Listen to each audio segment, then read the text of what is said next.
Jeffrey loved to read books, whether board books or novels, but he would read anywhere and everywhere. Just loved to read. He loved Legos, of course. That's a natural thing for a lot of little boys.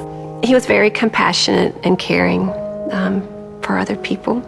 He had some knock-knock jokes, books, but the cornier, the better for him.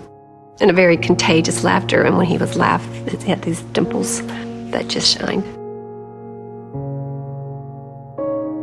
Let me tell you a story. One day, a mother and her son, drove to the mountains for an overnight trip. They picked a nice hotel. They got there, and they were getting ready for the evening. The mother went into the bathroom to take off her contacts and get ready for bed, and she started feeling sick. And when she realized that she shouldn't be feeling sick quite so quickly, she was confused and didn't know what to do. She was calling for her son and reaching for the door, and that's the last thing she remembers. The family started getting calls the next day about lunchtime, and that's when they were found. Jeffrey was gone, and Jeannie had been unconscious on the floor for about 14 hours. Our involvement with carbon monoxide safety started when I met Amber Williams, who was the aunt of Jeffrey Lee Williams, who's an 11-year-old who died needlessly and tragically in a hotel in Boone, North Carolina. And I said, how about you come to the restaurant with me? We'll have lunch and talk, see how we might help work with the Jeffrey Lee Williams Foundation.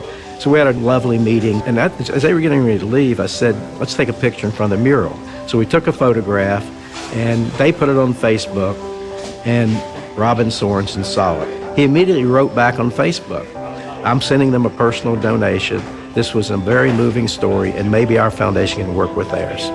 We met with Charlie DeVita and the group of fire chiefs and fire officials in Columbia and worked on a plan. And that was the Blitz plan.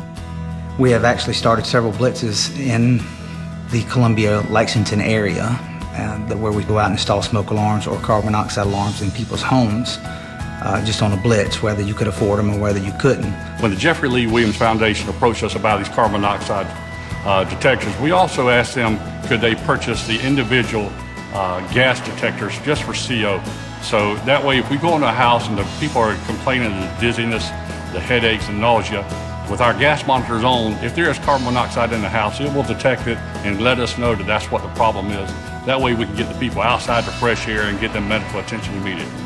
They provided about $29,000 to purchase 1,000 carbon monoxide alarms and 20 of the portable carbon monoxide alarms that you can wear on you.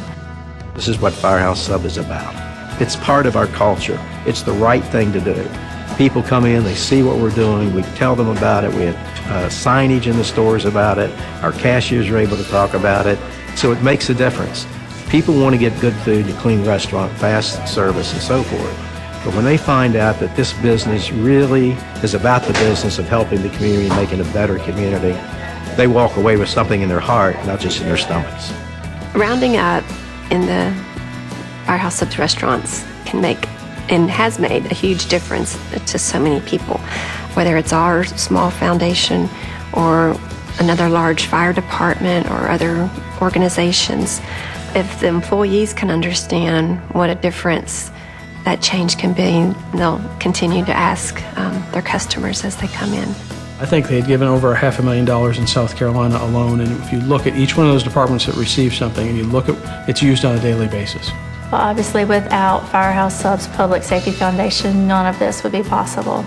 We've put carbon monoxide alarms in hundreds of homes in the Midlands area of South Carolina. That's all due to them, and we are so grateful. The rallying point was around Jeffrey and the foundation, but beyond that, it was a need to do something in the community so this never happens again. Our goal is really to eliminate, not reduce, to eliminate carbon monoxide poisonings. You hear stories, of tragic events, and you never think it's going to happen to you. You just, you don't. But when it does happen to you, you don't want anybody else to go through it.